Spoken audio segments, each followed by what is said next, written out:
মোবাইলের মধ্যে আপনি কি শেয়ার করছেন? নায়কের ছবি, গায়কের ছবি, নাটক ভালো লেগেছে শেয়ার করে দিয়েছেন, সিনেমা ভালো লেগেছে শেয়ার করে দিয়েছেন, ব্যান্ড শোর গান ভালো লেগেছে শেয়ার করে দিয়েছেন, ক্রিকেটারের ছবি শেয়ার করে দিয়েছেন।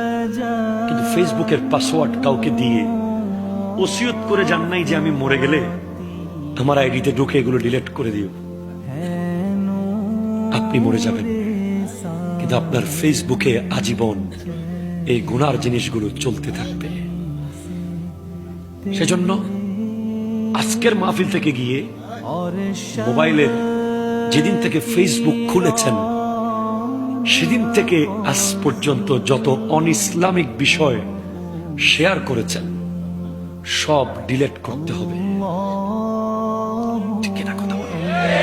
মনে রাখবেন, লিকুল্লি দীনিন খুলুকুন ওয়া খুলুকুল ইসলামি আল হায়া।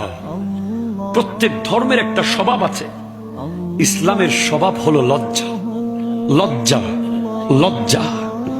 আপনার ফেসবুকে আপনি কি শেয়ার করেছেন এটা আপনার পাড়া প্রতিবেশী, সমাজ, দেশ দেখছে।